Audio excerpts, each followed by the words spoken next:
Hello students, कैसे हैं आप लोग। उम्मीद करते हैं आप सभी बहुत अच्छे होंगे।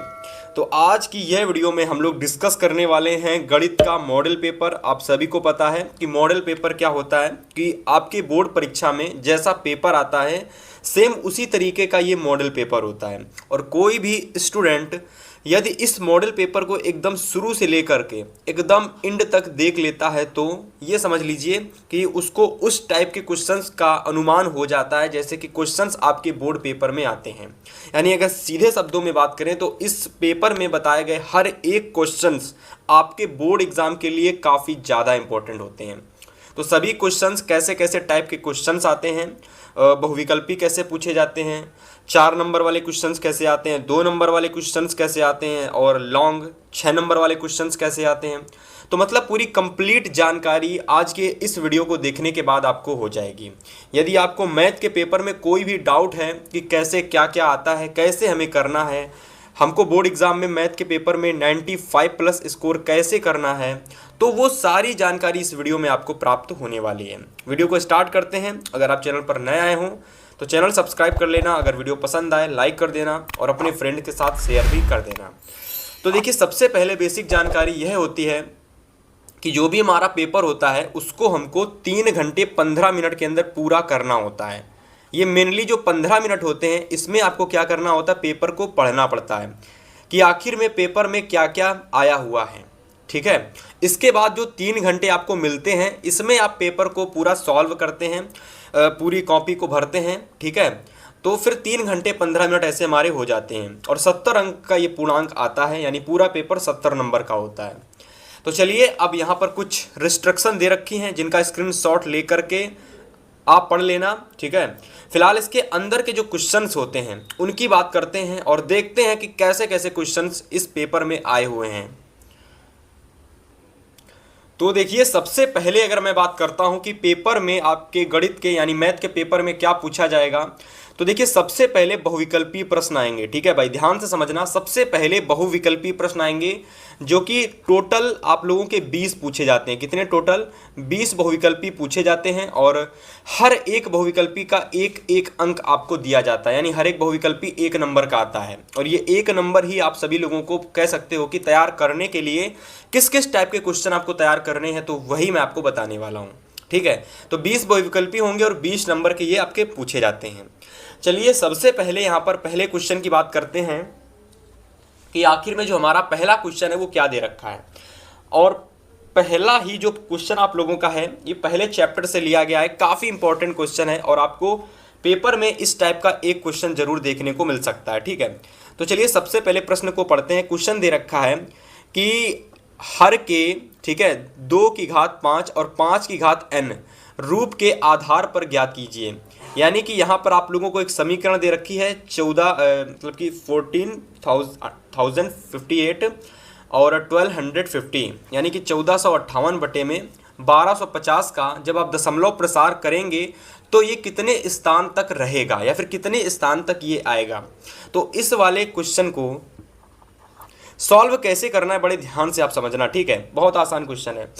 देखिए, सबसे पहले यहाँ पर क्वेश्चन में हमको जो संख्या दे रखी वो है 1458, ठीक है, बटे में 1250। ठीक है भाई, इस संख्या को क्या करना है भाई, दशमलव प्रसार में व्यक्त करना है। किसमें? दशमलव प्रसार में इस संख्या को व्यक्त करना है। तो देखिए, सबसे पहले किसी भी संख्या को यदि हम दशमलव प्रसार में व्यक्त करते हैं तो उसमें एक कंडीशन होती है कि जो भी संख्या नीचे वाली होती है ना, इस संख्या का मतलब इस संख्या का हम लोग गुणनखंड करते हैं। ठीक है, इस संख्या का क्या करते हैं भाई, गुणनखंड करते हैं। ठीक है, और गुणनखंड में जो भी आप करेंगे यदि वो संख्या 2 की घात m इंटू 5 की घात n की रूप की आती है या नहीं आती है, लेकिन उसको आपको बनाना पड़ेगा 2 की घात m इंटू 5 की घात n रूप का।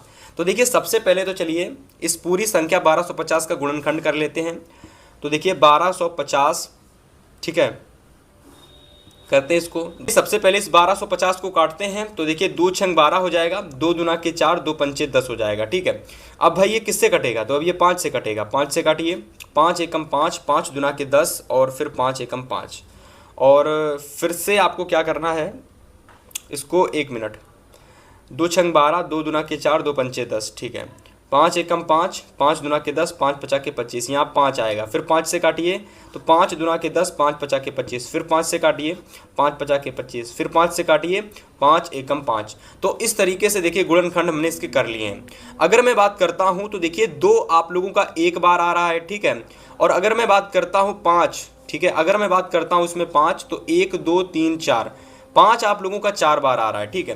तो यहाँ अगर आप देखेंगे 2 की घात m इंटू 5 की घात n रूप का जब हम इसको व्यक्त करेंगे ना तो 2 की घात 1 आ रहा है और 5 की घात 4 आ रहा है।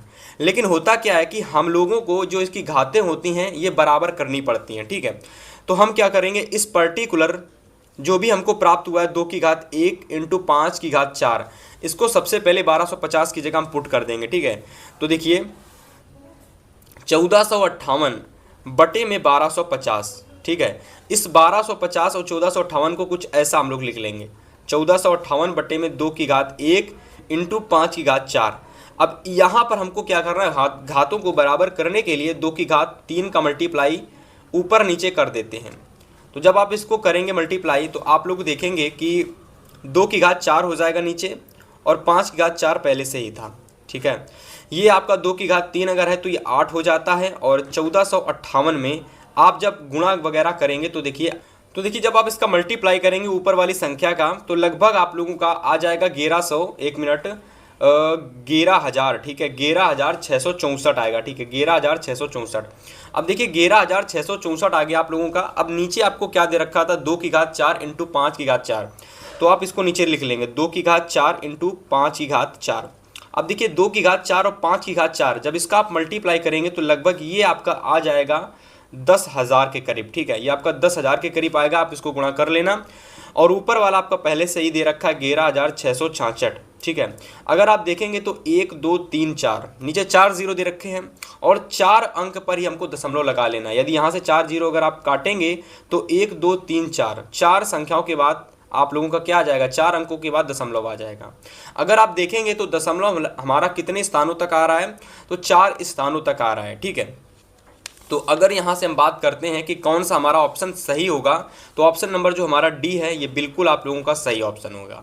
और इस क्वेश्चन को मैंने बहुत ही बारीकी से आपको समझाया है कि कैसे कैसे क्वेश्चन को आपको सॉल्व करना है, ठीक है भाई। इसके बाद अगर मैं बात करता हूँ क्वेश्चन नंबर सेकेंड की, ठीक है, क्वेश्चन नंबर सेकेंड की मैं बात करता हूँ तो प्रश्न नंबर हमारा, चलिए सेकेंड क्या दे रखा है, पढ़ते हैं इसको। सेकेंड क्वेश्चन दे रखा है कि दिया है मासा आप लोगों को दे रखा है 99 और 153। देखिए जब भी कभी मासा से और लासा से क्वेश्चंस आता है तो वहाँ पर आप लोगों को 2 संख्याएं दे दी जाती हैं। जैसे कि यहाँ पर आपकी a बराबर 99 दे रखा है और b बराबर आपका 153 यानी 153 दे रखा है। और इन दोनों ही संख्याओं का जो मासा दे रखा है वो 9 दे रखा है, ठीक है। हमसे क्या कह रहा है, इस दोनों ही संख्याओं का यानी 99 और 153 का हमको भाई क्या ज्ञात करना है, लासा ज्ञात करना है, ठीक है। तो पर्टिकुलर इस क्वेश्चन को सॉल्व करने के लिए एक फार्मूला होता है, मैं आपको फार्मूला बताता हूं और क्वेश्चन कैसे आपको सॉल्व करना है वो भी बताता हूं, ठीक है। तो क्वेश्चन नंबर है सेकंड हमारा, इसमें हमको क्या ज्ञात करना है, इसमें बेसिकली हमको लासा ज्ञात करना है, ठीक है, लासा ज्ञात करना है। और अगर मैं बात करता हूँ कि हमारी दोनों ही संख्याएँ क्या दे रखी हैं तो a बराबर 99 दे रखा है और b बराबर हमारा 153 दे रखा है। एक फार्मूला होता है कि लासा, ठीक है, लासा गुणित मासा, लासा गुणित मासा बराबर में दोनों ही संख्याओं का गुणनफल। तो दोनों ही संख्या हमारी क्या दे रखी हैं, 99 दे रखी है और 153 दे रखी है। तो इन दोनों ही संख्याओं का गुणनफल।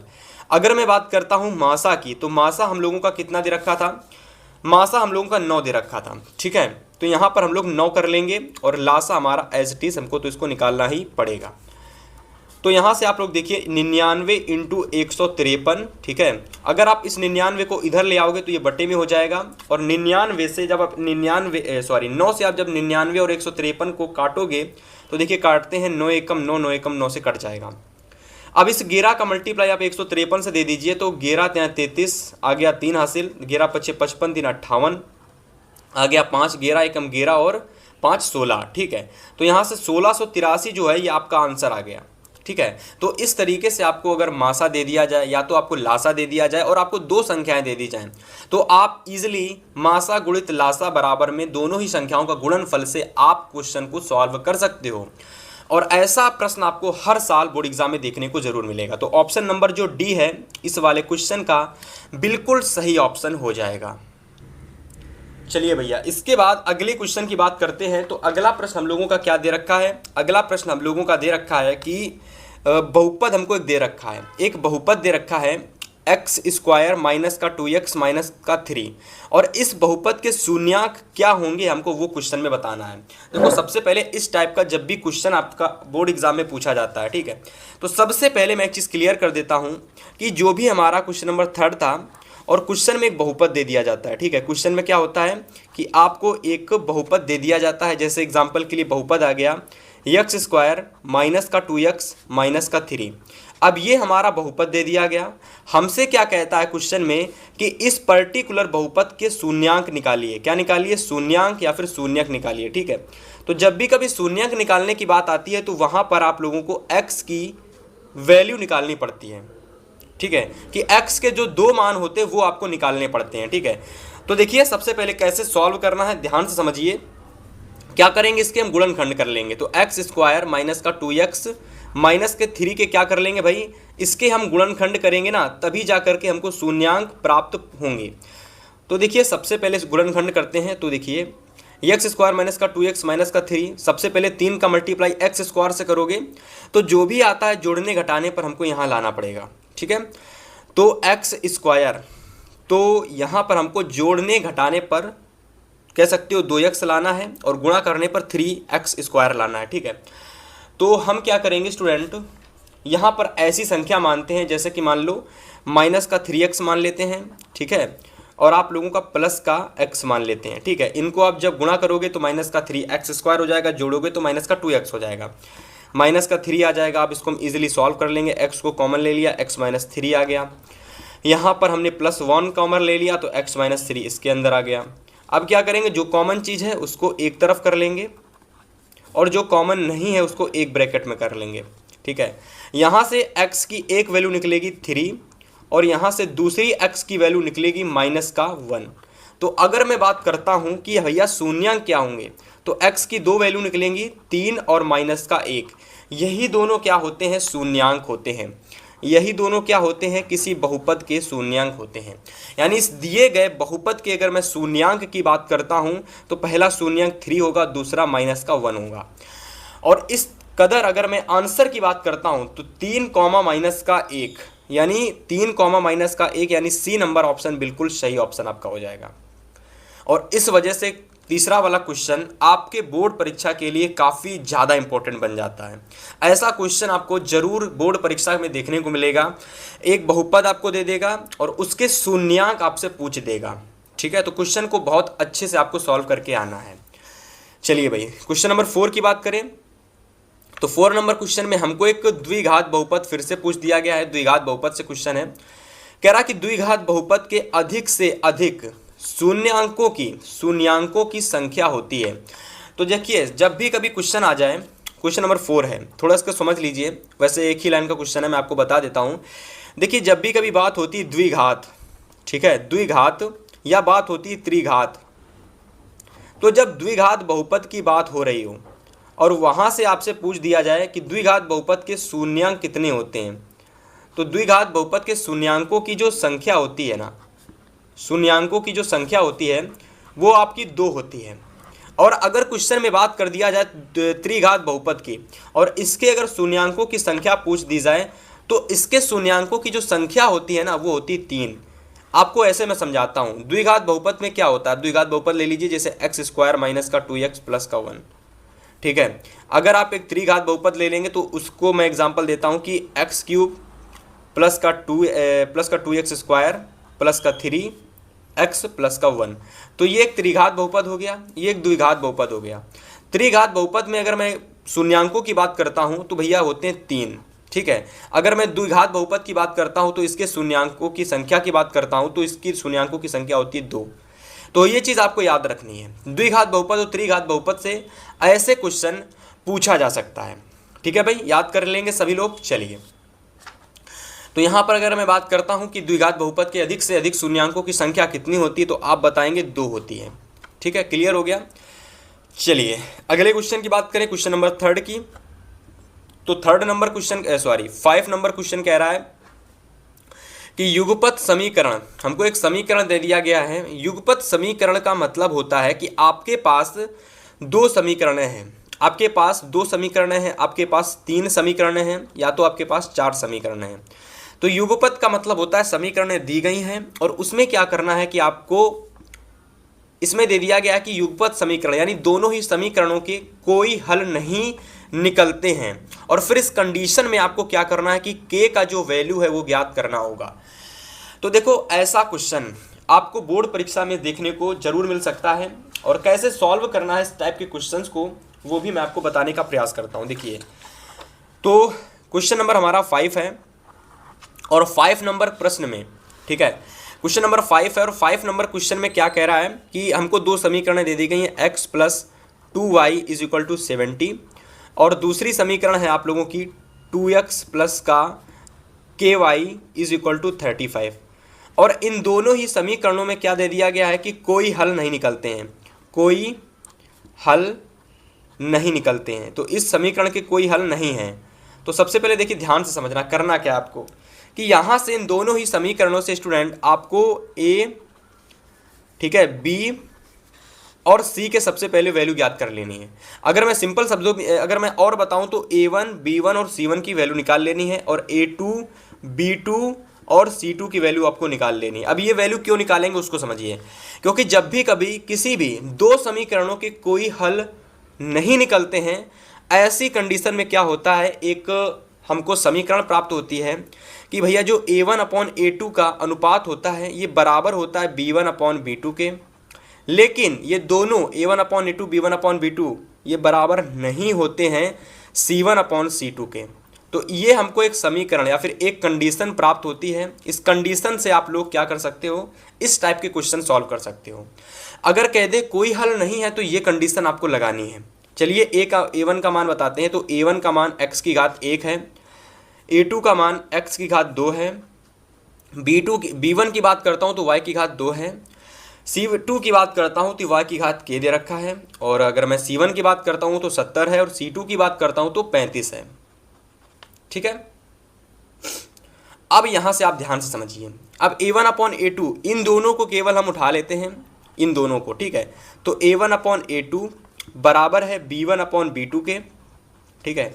तो यहां से a1 की अगर मैं बात करता हूं तो a1 आपका 1 दे रखा है, a2 आपका 2 दे रखा है, ठीक है। और अगर मैं बात करता हूं b1 की तो ये 2 दे रखा है, अगर मैं b2 की बात करता हूं तो ये भैया k दे रखा है। तो k की वैल्यू अगर मैं बताऊं तो k की वैल्यू में आप कैंची गुणा कर लीजिए, k की वैल्यू आ जाएगी आपकी 4, और यही बिल्कुल इसका सही ऑप्शन आप लोगों का हो जाएगा, ठीक है। यानी k बराबर 4, ये इसका बिल्कुल सही ऑप्शन आपका हो जाएगा।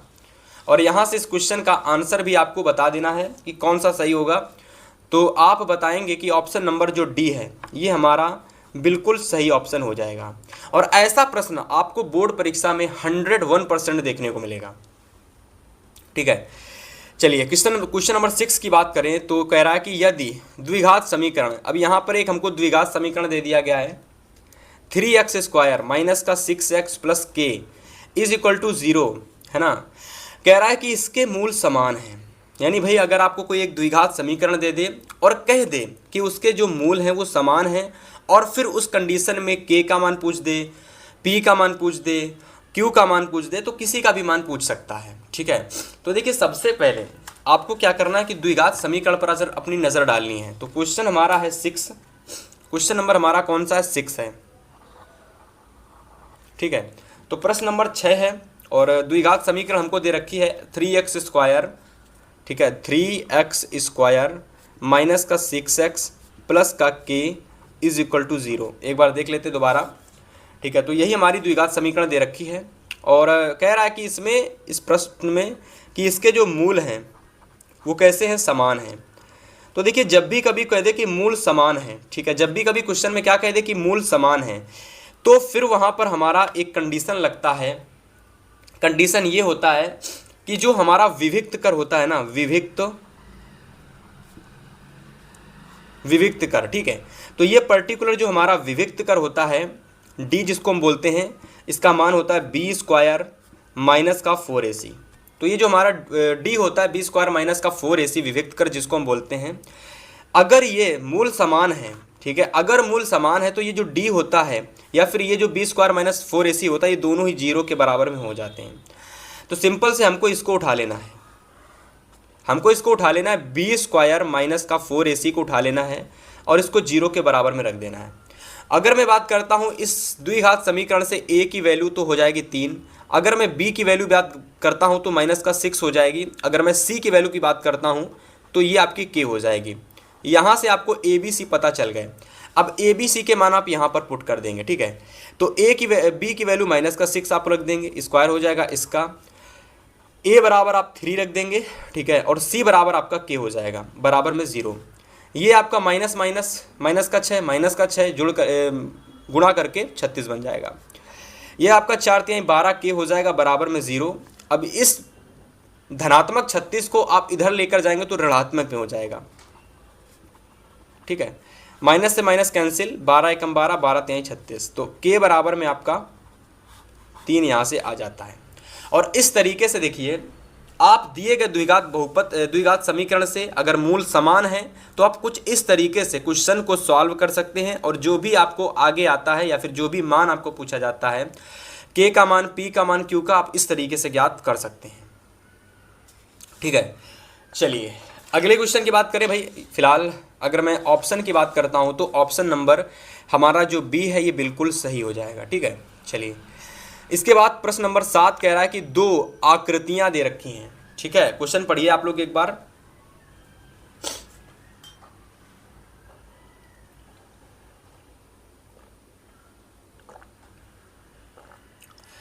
तो क्वेश्चन में हमको 2 आकृतियां दे रखी हैं, कह रहा है कि जिनके आकार समान हो परंतु उनके आमाप समान ना हो तो उसको क्या कहते हैं।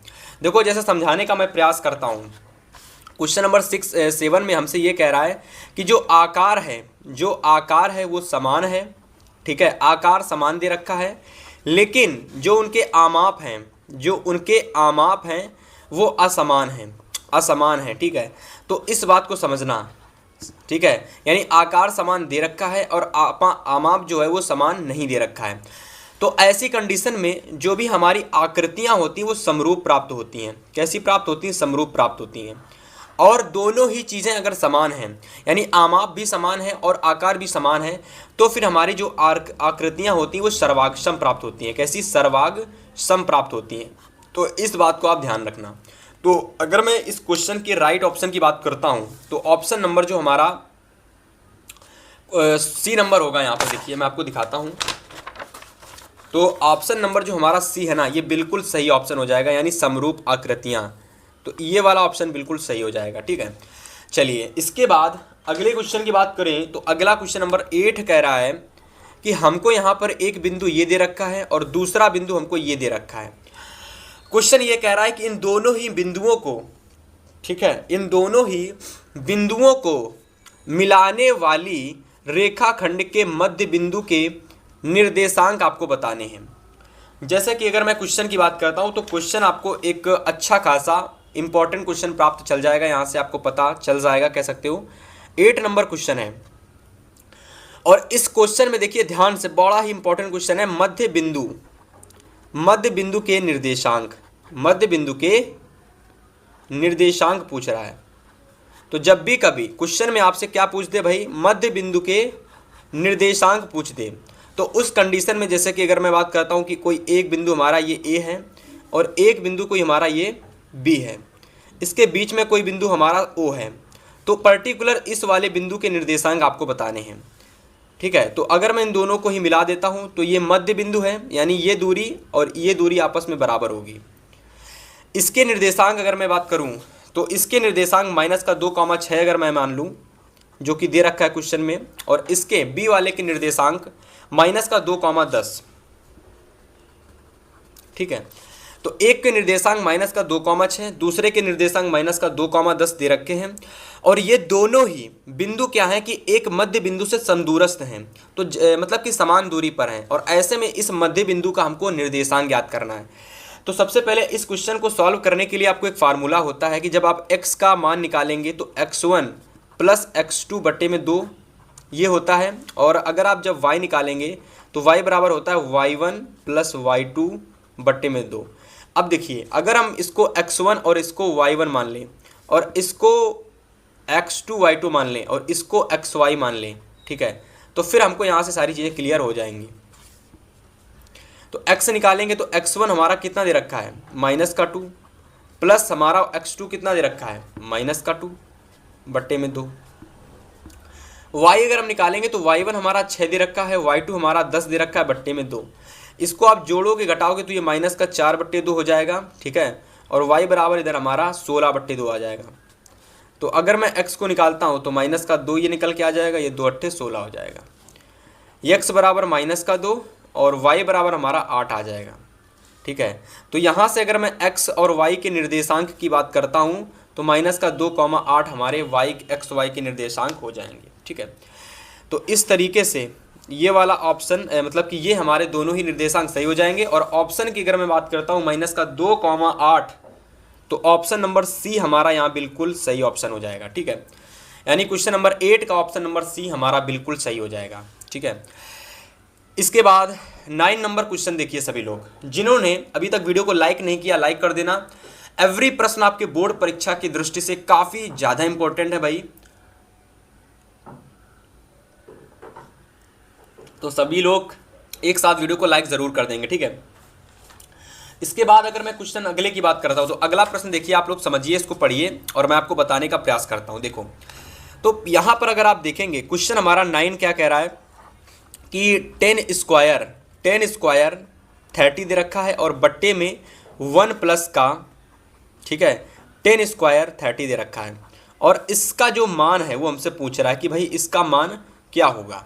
तो देखो, ऐसे क्वेश्चंस को सॉल्व करने के लिए ना सबसे पहले एक चीज़ आपको ध्यान में रख लेनी है कि आपको एक टेबल होती है जिसमें sine theta, sine 30, sine 40, sine 45, sine 50, sine 60 degree, sine 90 degree, और ऐसे ही 10 30, 10 45, 10 60, 10 90, इन सभी की वैल्यू आपको पता होनी चाहिए।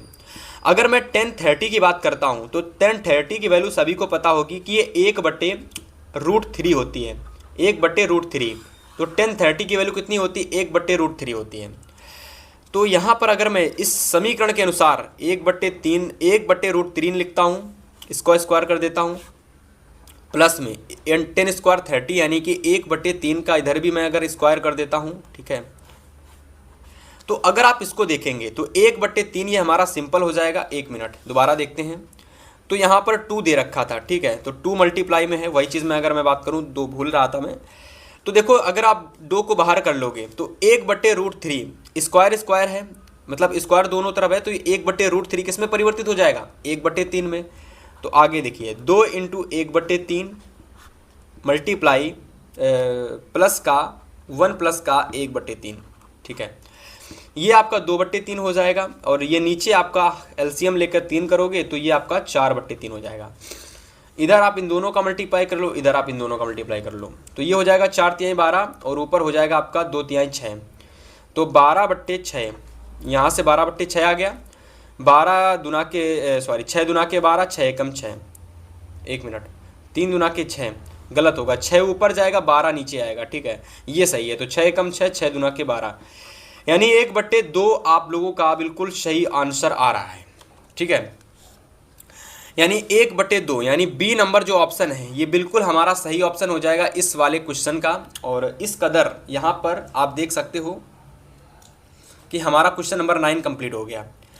इसके बाद अगर मैं बात करता हूँ क्वेश्चन नंबर 10 की, तो 10वां नंबर प्रश्न कह रहा है कि 5 सेंटीमीटर त्रिज्या के वृत्त, ठीक है, 5 सेंटीमीटर त्रिज्या के वृत्त पर उसके केंद्र से 13 सेंटीमीटर दूर स्थित एक बिंदु से खींची गई स्पर्श रेखा की लंबाई होगी। बड़ा ही इंपॉर्टेंट और अच्छा क्वेश्चन है ये आपका, इसको आप समझने का प्रयास करना। क्वेश्चन नंबर 10 है, ठीक है, तो समझना। जैसे कि अगर मैं बात करता हूं कि ये हमारा कोई एक वृत्त है, ठीक है, वृत्त में मान लो कि त्रिज्या हमारी कितनी है, 5 सेंटीमीटर। इस वृत्त की जो त्रिज्या है आर है वो कितना है, 5 सेंटीमीटर है। तो जैसे कि बाहर से अगर मान लो मैं कोई चाप खींचता हूँ, ठीक है, बाहर से अगर मैं मान लो कोई चाप खींचता हूँ, जैसे कि अगर मैं बात करता हूँ तो जैसे ऐसे मान लो, जैसे यहाँ से लगा करके, एक मिनट, ठीक है, जैसे मान लो इसके मध्य बिंदु से मैं एक देखो क्वेश्चन दोबारा पढ़ते हैं। क्वेश्चन दे रखा था कि त्रिज्या के वृत्त पर उसके केंद्र से 13 सेंटीमीटर दूर स्थित, तो भाई 13 सेंटीमीटर यानी कि यहाँ इस मध्य बिंदु से, ठीक है, इस वृत्त के केंद्र से 13 सेंटीमीटर दूर, यानी कि यहाँ से लगाकर ये पूरा 13 सेंटीमीटर हो जाएगा। और यहाँ तक ये जो हमारा बिंदु है, यहाँ पर आता है आपका चाप, और चाप हमारा कुछ इस कदर होता है कि ये वृत्त पर किसी एक जगह पर टच करता है। तो देखो टच कर रहा है, अगर आप यहाँ से इसको मिलाओगे तो ये हमारी त्रिज्या आर हो जाएगी, जो कि 5 सेंटीमीटर दे रखी थी। तो ये आपका 13 दे रखा है, ये आपका 5 सेंटीमीटर दे रखा है, और आपको इसको ज्ञात करना है, इस चाप की लंबाई को। तो अगर मैं इस चाप की लंबाई को ज्ञात करना चाहता हूँ तो इसको मैं L मान लेता हूँ, ठीक है, इसको मैं H मान लेता हूँ, ठीक है, और इसको मैं आधार A मान लेता हूँ, ठीक है। तो देखो आपको एक थिल्स प्रमेय पता होगी, आपने क्लास 9th में भी पढ़ रखी होगी, 10th में भी पढ़ी होगी, कि जो लंब का स्क्वायर होता है वो बराबर होता है आपके जो हाइट होती है उसके स्क्वायर के, और जो आधार होता है या फिर जो त्रिज्या होती है उसके बराबर में होता है, ठीक है। तो आप क्या करेंगे कि इन दोनों का स्क्वायर कर लेंगे, तो 5 पचा के 25 का हाइट आपकी हो जाएगी 13, तो 13 का जब स्क्वायर करोगे 169 आ जाएगा, 5 का स्क्वायर करोगे तो 25 आ जाएगा, ठीक है। और इन दोनों का ही अंडर रूट होता है L स्क्वायर, ठीक है, सॉरी L, ठीक है। L अगर निकालोगे तो ये आपका जोड़ोगे आप लोग तो ये लगभग आपका आ जाएगा 194, ठीक है, ये 194 आ जाएगा, और इसका रूट कर लोगे तो L जब आप निकालोगे तो आपका लगभग 14 निकल के आएगा, ठीक है। तो ये जो हमारा होता है तिर्यक ऊंचाई होती है या फिर चाप की लंबाई होती है। तो L बराबर कितना निकल के आया, 14 सेंटीमीटर। तो यही इस चाप की लंबाई हो जाएगी, और क्वेश्चन में भी हमसे यही पूछ रहा था, ठीक है। तो ऑप्शन नंबर अगर मैं बात करता हूँ 10वें का, तो 14 सेंटीमीटर, वैसे तो कहीं 14 सेंटीमीटर दिख नहीं रहा है, पर अगर मैं बात करता हूँ तो आप लोग यहाँ पर, ठीक है, तो आप लोग यहाँ पर 14 सेंटीमीटर इसको बना सकते हो। ऑप्शन नंबर फर्स्ट को 4 से 14 सेंटीमीटर बना सकते हो, और यही इसका सही ऑप्शन हो जाएगा। इसके बाद क्वेश्चन नंबर अगला 11 नंबर क्वेश्चन कह रहा है कि यहाँ पर 2 से 12 तक की, ठीक है, 2 से लगाकर 12 तक की विषम संख्याओं, ठीक है, 2 से 12 तक की विषम संख्याओं का समांतर माध्य क्या होगा। तो ऐसे टाइप के क्वेश्चन को सॉल्व करने से पहले आपको ये पता होना चाहिए कि समांतर माध्य का फार्मूला क्या होता है, कि समांतर माध्य जो होता है उसका फार्मूला क्या होता है। तो अगर मैं समांतर माध्य की फार्मूले की बात करता हूं तो होता है कि संख्याओं का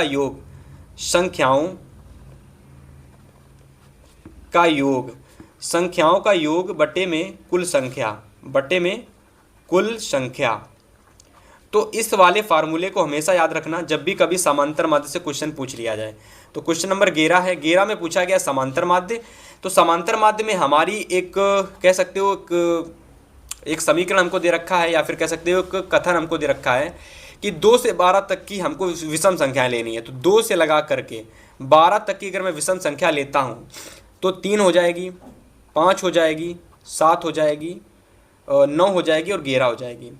तो अगर मैं इनको गिनता हूँ तो ये 5 निकलेंगी। अगर मैं इनको जोड़ता हूँ तो लगभग 11 9 20, 20 7 27, 27 5 आप लोगों का यहाँ 32 हो जाएगा, 32 3 35, यानी कि इसका योग निकलता है 35 और टोटल संख्याएं हैं 5, ठीक है। अगर आप इसको घटाएंगे मतलब इसका भाग देंगे तो 5 एकम 5, 5 सत्ते 35, यानी कि अगर मैं बात करता हूँ तो यहाँ पर आपका समांतर माध्य, ठीक है, समांतर माध्य अगर मैं बात करूं कितना निकला है तो समांतर माध्य जो आपका निकल के आया वो है 7, ठीक है।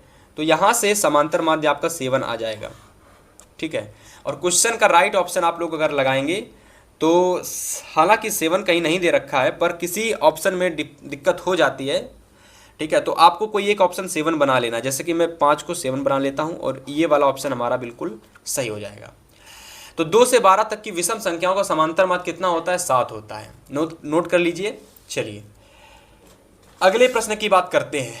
क्वेश्चन नंबर 12 हमसे कह रहा है कि किसी सिक्के को एक बार उछालने पर शीर्ष आने की प्रायिकता होगी। देखो इस क्वेश्चन को मैं यही बता देता हूं। देखो होता क्या है कि चलो यही बताते हैं अच्छे से एकदम। ठीक है, क्वेश्चन नंबर 12 है ना।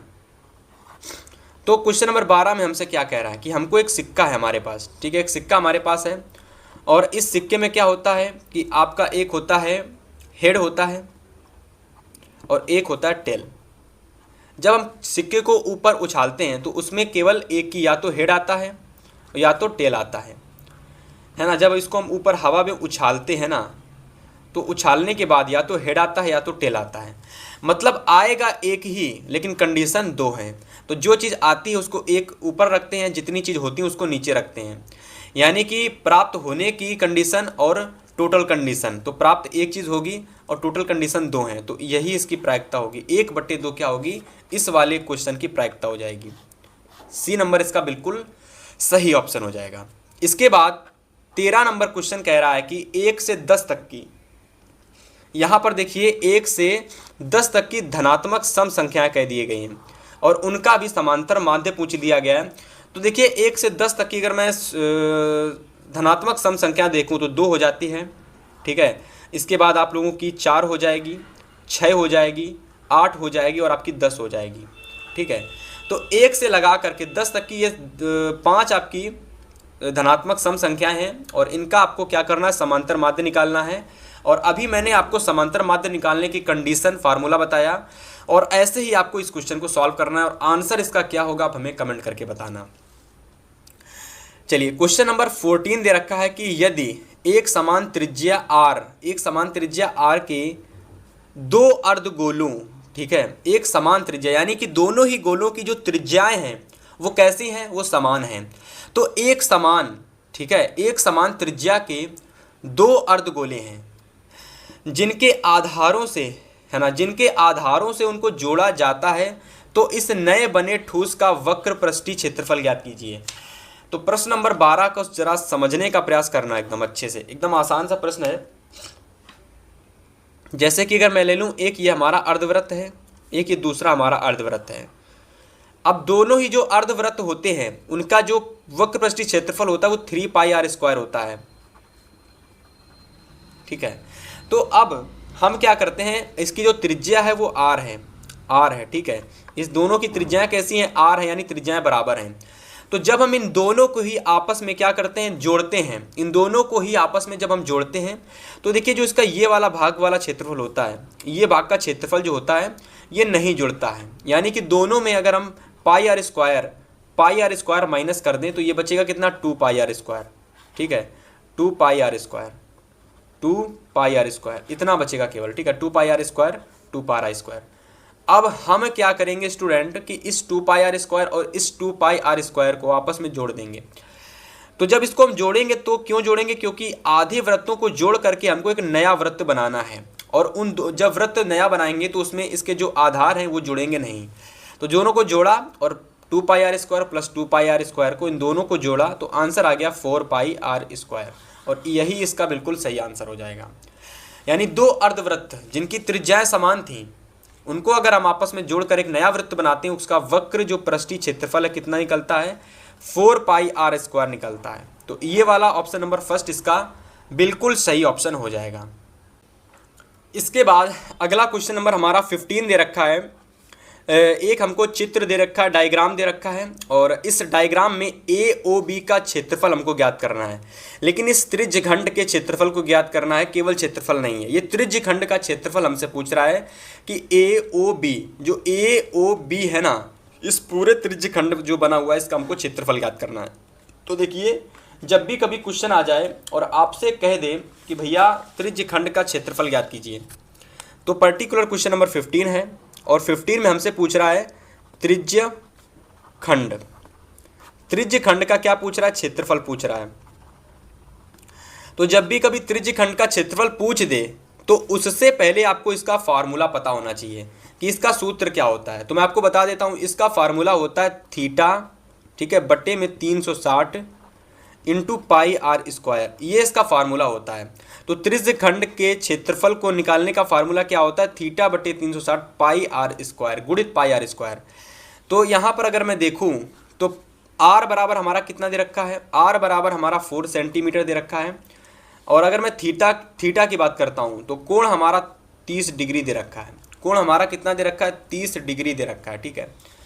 तो आगे इसको सॉल्व करते हैं। तो देखिए थीटा की जगह 30 रख दीजिए, बट्टे में 360 आ जाएगा, गुणित में पाई का मान 22/7 रख दीजिए, और आर आपका 4 गुणित 4 हो जाएगा। ये 0 से 0 कैंसिल हो जाएगा, ठीक है। ये 4 एकम 4, 4 9 36 हो जाएगा। ये 3 एकम 3, 3 त्रिकाई 9 हो जाएगा, ठीक है। अगर आप इन 22 4 बार जोड़ेंगे तो 22 चौक 88 हो जाएगा, और आप 7 से 3 का गुणा करेंगे तो 7 त्रिक 21 हो जाएगा। यह 21 चौके 84 हो जाएगा, दशमलव लगाएंगे 40 हो जाएगा, 21 एकम 21 आ जाएगा, फिर से ये 9 बार चला जाएगा। यानी अगर मैं बात करता हूँ तो इस पूरे त्रिज्य खंड के क्षेत्रफल की, तो वो निकलता है 4.19, ठीक है, 4.19 वर्ग, 4.19 सेंटीमीटर स्क्वायर, ये इसका सही आंसर निकलेगा, ठीक है। तो ऑप्शन नंबर अगर मैं बात करता हूँ सी नंबर नहीं, बी नंबर बिल्कुल सही हो जाएगा, ठीक है। तो इस तरीके से आपको बस एक फार्मूला याद रखना है, और वो फार्मूला आप लोगों का होता है थीटा बटे 360 गुणित पाई आर स्क्वायर। इस वाले फार्मूले से आप त्रिज्य खंड के क्षेत्रफल को इजीली निकाल सकते हो, ठीक है। जैसे मैंने निकाला सेम ऐसे ही आप निकाल सकते हो। चलिए इसके बाद अगले प्रश्न नंबर 16 को देखते हैं, क्वेश्चन नंबर 16 को। तो क्वेश्चन नंबर 16 कह रहा है कि दो बिंदुओं के निर्देशांक, ठीक है, एक बिंदु हमारा -1,3 दे रखा है, दूसरा 2,-1 दे रखा है, और इनके बीच की दूरी आपसे पूछ रही है कि इनके बीच की दूरी क्या होगी। तो देखिए सबसे पहले एक बिंदु हमारा ए मान लो, दूसरा बिंदु हमारा बी मान लो।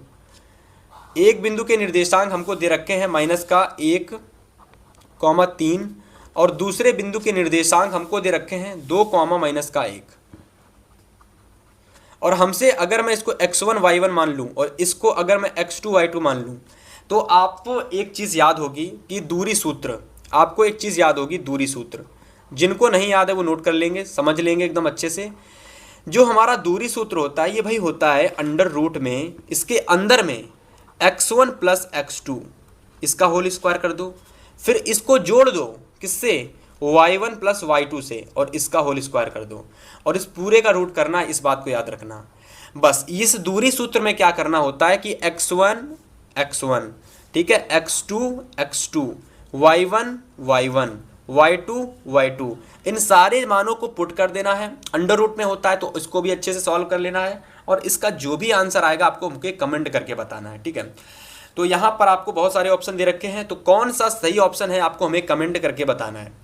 प्रश्न नंबर 16 आपके लिए होमवर्क में मैं देता हूँ, तो इसको आप जरूर घर में ट्राई करना, ठीक है। चलिए अगले क्वेश्चन नंबर 17 की अगर मैं बात करता हूँ कि क्वेश्चन नंबर 17 में क्या कह रहा है कि एक समीकरण हमको दे रखी है 5x² - 3x + 2 बराबर में 0। कह रहा है कि इसके मूलों का योग आपको बताना है। देखो अगला क्वेश्चन नंबर 17 हमारा है, ठीक है। तो 17 में क्या कह रहा है कि मूलों का योग, मूलों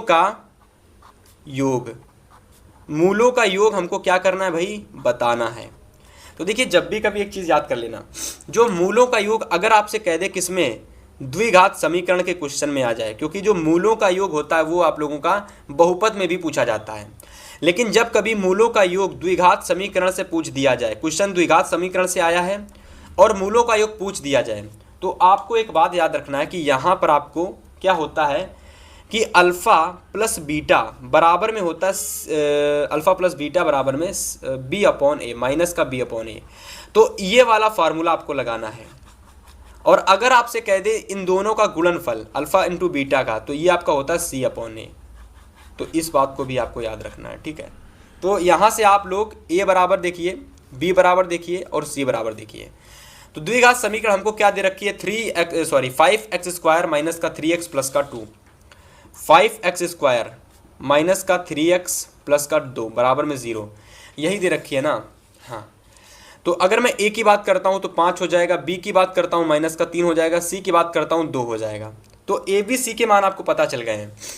अब यहाँ क्या करोगे, माइनस लगाओगे, b की वैल्यू आपको -3 दे रखी है, रख दोगे, a की वैल्यू 5 दे रखी है, तो स्पेशली 3/5 जो होगा इसका सही आंसर हो जाएगा, ठीक है। तो ऑप्शन नंबर जो ए है ये बिल्कुल सही हो जाएगा, और इस तरीके से मूलों के योग वाले क्वेश्चन को आप सॉल्व कर सकते हो। यदि मैं अगले क्वेश्चन नंबर 18 की बात करूं, तो अगला क्वेश्चन नंबर 18 क्या दे रखा है, सभी लोग पढ़ेंगे। तो अगला क्वेश्चन नंबर 18 हम लोगों का दे रखा है कि एक हमको बहुपद दे रखा है 3x² प्लस का 5x माइनस का 2। इस द्विघात बहुपद के हमको क्या करने हैं, शून्यांकों का योगफल बताना है। क्या बताना है कि शून्यांक जो हैं उसका योगफल क्या होगा। तो देखो सबसे पहले क्वेश्चन हमारा कौन सा है, 18 नंबर है। प्रश्न नंबर हमारा कौन सा है, 18 नंबर है। ठीक है, सबसे पहले 18 नंबर क्वेश्चन आया कहाँ से, तो 18 नंबर क्वेश्चन हमारा बहुपद से पूछा गया है। कहाँ से, बहुपद से पूछा गया है। और इस बहुपद के क्वेश्चन में हमसे पूछ रहा है कि शून्यांकों के योगफल, शून्यांकों के योगफल क्या होंगे। तो एक चीज मैं आपको पहले क्लियर कर देता हूं कि जब भी कभी बहुपद से आपको शून्यांकों के योगफल की बात कर दे, तो हालांकि आपको लगाना अल्फा प्लस बीटा ही है, लेकिन यहां पर आपको माइनस का जो c/a होता है या फिर b/a जो होता है, ये आपको चीजें नहीं करनी है। सिंपल अल्फा प्लस बीटा क्या होते हैं मैं आपको बताता हूं कि जो भी हमारा द्विघात बहुपद होता है, जैसे मान लो द्विघात बहुपद दे रखा 3x² प्लस का 5x प्लस का या फिर माइनस का 2। तो ये जो हमको द्विघात बहुपद दे रखा है ना, ये इस द्विघात बहुपद में आपको x की 2 वैल्यू निकलेंगी। x की जो 2 वैल्यू निकलेंगी ना, उन दोनों ही वैल्यू को आप निकाल करके जोड़ दोगे तो वो आपको शून्यांकों का योगफल होता है। तो जैसे कि इस द्विघात बहुपद को आप सॉल्व करेंगे और जो भी आपको निकलता है x की वैल्यू, उनको आप जोड़ देंगे और आप हमें कमेंट करके बताएंगे कि भैया इसका आंसर क्या होगा। तो जो भी स्टूडेंट कमेंट करेगा मैं सबकी कमेंट को लाइक वाइक करूँगा, लेकिन आपको एक काम करना है कि भाई क्वेश्चन को सबसे पहले तो सॉल्व करना है स्वयं से। ठीक है, चलिए इसका राइट आंसर मैं आपको एक बता देता हूं। फिलहाल इसका राइट आंसर आपको हो जाएगा माइनस का 5/3। इसका आंसर माइनस का 5/3 हो जाएगा। तो आपका अगर माइनस का 5/3 आंसर आ रहा है तो ये बिल्कुल सही है, वरना आपने मिस्टेक कहीं की है। इसके बाद 19 नंबर क्वेश्चन है कि दी गई संख्याओं में अभाज्य संख्या कौन सी है। तो आप लोगों की जो एक है ना, ये अभाज्य संख्या है, बाकी सारी भाज्य संख्याएं हैं।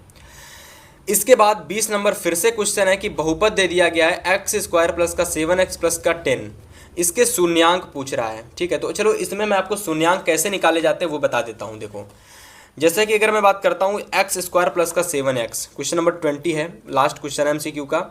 x² प्लस का 7x प्लस का 10 दे रखा है। ठीक है, और इसमें हमसे क्या पूछ रहा है कि इसके आपको बताने हैं शून्यांक। इसके आपको क्या बतानी है, शून्यांक बतानी है। तो देखिए आपको शून्यांक जब आप निकालोगे तो सबसे पहले आपको क्या निकालनी पड़ती है, x की वैल्यू निकालनी पड़ती है। ठीक है, तो देखो इसको आप जब गुणनखंड करेंगे तो इसका 10 से मल्टीप्लाई करेंगे 10x² हो जाएगा।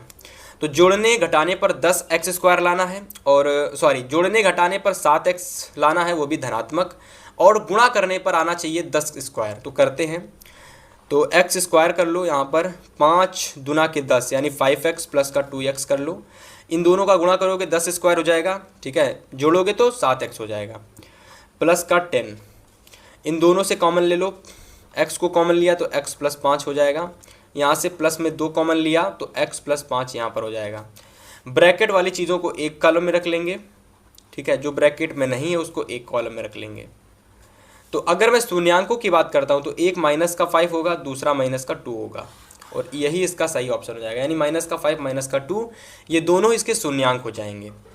तो अगर मैं यहाँ पर देखता हूँ तो यहाँ पर कोई भी ऑप्शन आपके नज़र नहीं आ रहा है, तो आप कोई भी एक ऑप्शन बना सकते हो। माइनस का 5 माइनस का 2 ये दोनों सही हो जाएंगे हमारे। ठीक है, और इस कदर इस तरीके से इस पूरे मॉडल पेपर के जो प्रश्न आपके बोर्ड परीक्षा के लिए सबसे ज़्यादा इम्पोर्टेंट थे, उन महत्वपूर्ण बहुविकल्पी प्रश्नों को मैंने सॉल्व किया। अब चलिए इस पेपर के जो भी वर्णनात्मक प्रश्न है उसको डिस्कस करेंगे। ठीक है, यानी जितने भी क्वेश्चन आपके बोर्ड एग्जाम में 50 नंबर के आते हैं गणित के पेपर में, बेसिकली अगर मैं बात करूं तो 2 नंबर के क्वेश्चन आते हैं, 4 नंबर के क्वेश्चन आते हैं और 6 नंबर के। तो सारे प्रश्नों को डिस्कस करेंगे, सभी प्रश्नों को नोट करना है और आपको एकदम अच्छे से वर्णनात्मक प्रश्नों की तैयारी करनी है। ठीक है, चलिए देखते हैं। तो अगर आप यहाँ नज़र डालेंगे तो क्वेश्चन नंबर A दे रखा है, B दे रखा है, C दे रखा है, D दे रखा है और आपका E दे रखा है। तो लगभग आपके 3 2 5 प्रश्न दे रखे हैं। ठीक है, 5 प्रश्न हैं, सारे के सारे 2-2 नंबर के क्वेश्चन होते हैं। और जो सबसे पहला वर्णनात्मक प्रश्न में खंड आता है, ठीक है, जो सबसे पहला खंड आता है उसमें 5 प्रश्न पूछे जाते हैं और ये 5 प्रश्न आपके 2 नंबर के होते हैं, तो लगभग 10 नंबर आपको यहाँ से 5 गुना के 10 अंक मिल जाते हैं। तो देखिए सबसे पहले क्या करना होता है, इसमें आसान से क्वेश्चंस आते हैं। तो कैसे कैसे क्वेश्चंस आते हैं चलिए बताते हैं। तो सबसे पहला क्वेश्चन दे रखा है, एक आंकड़ा दे रखा है 3 4 6, 3 4 6 कॉमा कॉमा होगा डॉट डॉट करके, x का मध्य 5 है और x का मान ज्ञात कीजिए। ओ, ये क्वेश्चन थोड़ा सा कह सकते हो कि डिफरेंट क्वेश्चन लग रहा है मुझे, एक बार देख लेना। थोड़ा सा अलग टाइप का क्वेश्चन लग रहा है, ये क्वेश्चन सेम है भी नहीं या फिर पता नहीं। तो इस प्रश्न को आप एक बार डाउटनट में सर्च करके देखना कि ये क्वेश्चन सही है कि नहीं है, ठीक है। फिलहाल अगले क्वेश्चन नंबर बी की बात करें तो एक मोस्ट इंपॉर्टेंट क्वेश्चन है ये आपका। एक शंक्वाकार बाल्टी है और दोनों वृत्तीय सिरों की त्रिज्याएं, मतलब 2 शंक्वाकार बाल्टी हैं जिनकी त्रिज्याएं 28 और 7 सेंटीमीटर है। यदि बाल्टी की ऊंचाई 45 सेंटीमीटर है तो बाल्टी की धारिता आपको ज्ञात करनी है, ठीक है। 2 नंबर का क्वेश्चन है, आसान है एकदम, इजीली आपको इसको गूगल कहीं से सर्च करके क्वेश्चन को सॉल्व कर लेना है।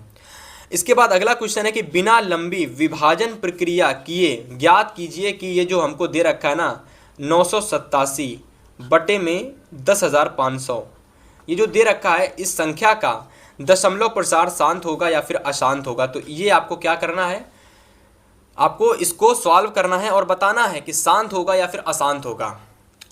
चलिए क्वेश्चन नंबर डी की बात करें तो सिद्ध करना है कि 2 + √3 एक अपरिमेय संख्या है। तो आपको यह प्रूव करना है कि 2 + √3 जो होती है ये अपरिमेय संख्या होती है और आपको ये प्रूफ करके बताना है। 2 नंबर का क्वेश्चन आपके बोर्ड परीक्षा में लगभग हर साल का आता है। ऐसे ही अगला क्वेश्चन नंबर ए है कि दिया गया है, एक आकृति दे रखी है और आकृति यहाँ पर हम आपकी नहीं बनी हुई है।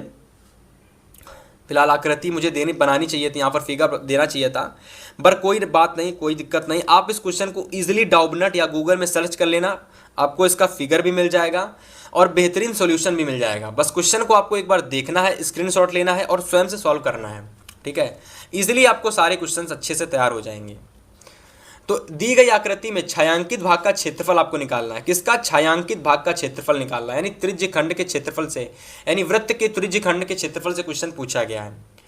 यदि ABCD की जो भुजा है वो 14 सेंटीमीटर है, एक वर्ग है, ठीक है, और 14 सेंटीमीटर जो भुजा है वो एक वर्ग है, तब आपको APD और BPC 2 अर्धवृत्त हैं। तो एक बार प्रश्न को सॉल्व करना, सर्च करना डॉगनट से और स्वयं से सॉल्व करना, ठीक है भाई। तो 2-2 नंबर वाले जितने भी 5 क्वेश्चन होते हैं कुछ इस कदर आते हैं, ऐसे पूछे जाते हैं, जिनको आपको एकदम अच्छे से स्क्रीनशॉट लेना और तैयार करने का प्रयास करना है। इसके बाद इधर साइड आपके 4-4 नंबर वाले क्वेश्चन दे रखे हैं और हर एक क्वेश्चन देख सकते हो, हर एक क्वेश्चन आपके बोर्ड के लिए काफ़ी इंपॉर्टेंट है। तो 4-4 नंबर वाले टोटल क्वेश्चन आपके बोर्ड एग्जाम में ये भी लगभग 5 पूछे जाते हैं और 4 आते हैं, 4 नंबर के 5 क्वेश्चन होते हैं, तो 20 अंक आपको यहाँ से मिल जाते हैं। तो एक बार स्क्रीनशॉट ले लीजिए और इन सभी प्रश्नों को डाउटनट से या तो कहीं से गूगल से ढूंढ करके सॉल्व इनका जरूर कर लेना, ठीक है। चलिए इसके बाद क्वेश्चन नंबर 6 यानी 6 नंबर वाले क्वेश्चन की अगर मैं बात करता हूँ तो पहला क्वेश्चन 6 नंबर वाला ये दे रखा है जो कि ट्रिग्नोमेट्री से लिया गया है और इसका स्क्रीनशॉट ले लीजिए। इसके बाद आगे के क्वेश्चन मैं बताता हूँ। तो इसके बाद यहाँ पर अगर आप नज़र डालेंगे तो अथवा में एक क्वेश्चन अभी मैंने ऊपर बताया था ट्रिग्नोमेट्री से जो लिया गया था, वो प्रश्न अगर आपको बोर्ड परीक्षा में नहीं आता है तो फिर एक और क्वेश्चन करने का आपको मौका दिया जाता है और वो प्रश्न आता है कुछ इस कदर, इस तरीके से, ठीक है। तो इस वाले क्वेश्चन को आप नोट कर लीजिएगा, काफ़ी ज़्यादा इंपॉर्टेंट क्वेश्चंस हैं और जो भी मैंने इस पेपर में अभी तक आपको क्वेश्चंस डिस्कस किए हैं, जो भी प्रश्न मैंने बताए हैं, ये आपके प्रीवियस ईयर में काफ़ी बार पूछे जा चुके क्वेश्चंस हैं, ठीक है। तो इस वाले क्वेश्चन को अभी आप नोट कर लेना, ट्राई एंगल यानी त्रिभुज से लिया गया क्वेश्चन है, ठीक है, तो इसको नोट कर लीजिएगा। इसके बाद क्वेश्चन नंबर 4 है और क्वेश्चन नंबर 4 में देखिए 2 प्रश्न पूछे गए हैं और दोनों ही त्रिकोणमिति के अनुप्रयोग से प्रश्न आए हुए हैं, जिसमें हमारा उन्नयन कोण होता है और अवनमन कोण होता है, ठीक है। जहाज से कुछ दूरी पर एक व्यक्ति खड़ा होता है जिससे उन्नयन कोण कुछ बनता है, अवनमन कोण बनता है। तो ऐसे तरीके के 2 क्वेश्चंस आपके यहाँ पर दे रखे हैं। इन दोनों का ही आपको स्क्रीनशॉट ले लेना है और एक बार घर पर जाकर प्रयास जरूर करना है, ठीक है। मंदिर और भवन से रिलेटेड क्वेश्चन पूछा जाता है। जैसे दूसरा प्रश्न आप देख लो कि मीटर से यानी 8 मीटर ऊंचे भवन, यानी 8 मीटर आपका कोई ऊंचा भवन है, इसके शिखर से एक मीनार को अगर हम देखते हैं तो उसका जो उन्नयन कोण बनता है वो 60 डिग्री बनता है, और जब हम लोग उसके पाद यानी उसके नीचे बॉटम बिंदु से देखते हैं तो वहाँ से जो अवनमन कोण बनता है वो हमारा 45 डिग्री बनता है, और तब जाकर के हमको मीनार की जो ऊंचाई होती है वो ज्ञात करनी है, ठीक है। तो काफ़ी इंपॉर्टेंट क्वेश्चन बन जाते हैं दोनों के दोनों। हर साल आपके लगभग बोर्ड एग्जाम में त्रिकोणमिति से संबंधित जो अनुप्रयोग होते हैं वहाँ से हर साल एक क्वेश्चन पूछा जाता है, ठीक है। तो इस प्रश्न को जरूर तैयार कर लेना, उम्मीद करते हैं आपको जरूर देखने को मिलेगा। इसके बाद अगला क्वेश्चन नंबर 5 और मे बी लास्ट क्वेश्चन है इस पेपर का 6 नंबर वाले प्रश्नों में। प्रश्न हमारा आप लोगों का सांख्यिकी से लिया गया है, और ये जो मैं आपको बताऊंगा नहीं कितना ज़्यादा इंपॉर्टेंट क्वेश्चन है, कितने बार ये बोर्ड एग्जाम में आपके आया हुआ है, तो भैया इसको आप जरूर तैयार करके जाना। एक आपको बंटन दे दिया गया है और जिसमें आपको माध्यक 28.25 दे रखा है, और इसमें आपको जो ये x दे रखा है इसका मान निकालना है, और y जो आपको ये y दे रखा है इसका मान आपको निकालना है। तो एक बार इस क्वेश्चन को आप लोग देखना गूगल से, डॉबनट से, यूट्यूब से, कहीं से भी, और इस प्रश्न को सॉल्व जरूर से करना, ठीक है। इसके बाद अगर मैं पेपर में अथवा में प्रश्न आया हुआ है उसको बताऊं तो वो भी आपका सांख्यिकी से ही पूछा गया है। यानी ये जो प्रश्न आपको दिख रहा है ना लास्ट क्वेश्चन, ये भी सांख्यिकी से आया हुआ है। यदि एक विद्यार्थी के प्राप्तांकों का समांतर माध्य 25 यानी 25 दे रखा है तो f का मान आपको बताना है। इस f का मान यानी f की वैल्यू आपको बतानी है। तो इस तरीके से आप देख सकते हो कि मैंने लगभग पूरे पेपर को एकदम अच्छे तरीके से एनालिसिस कराया, डिस्कस किया, है ना, कि कैसे कैसे क्वेश्चंस आपके बोर्ड परीक्षा में पेपर में पूछे जाते हैं। मॉडल पेपर के जरिए जो भी प्रश्न मैं बता रहा हूँ ये सारे के सारे क्वेश्चंस ऑलरेडी प्रीवियस ईयर में बहुत बार पूछे जा चुके हैं। इसी वजह से मैं बार बार बोलता हूँ जो भी क्वेश्चंस मैं कराता हूँ कि हर एक क्वेश्चंस आपके बोर्ड एग्जाम के लिए इंपॉर्टेंट है। हर वो प्रश्न मैं जो करा रहा हूँ वो प्रश्न आपके लिए इंपॉर्टेंट है, ठीक है। तो आज की इस वीडियो को इतना ही, और अगर आपको सभी सब्जेक्ट के मॉडल पेपर चाहिए हैं तो एक बार डिस्क्रिप्शन चेक कर लेना, ठीक है। और लगभग सभी सब्जेक्ट का ई बुक मैंने डाल रखा है, आपको कुछ मनी पे करके सारी ई बुक आप लोग ले सकते हो, ठीक है। फिलहाल आपसे मिलेंगे नेक्स्ट क्लास में, तब तक के लिए good bye and good luck.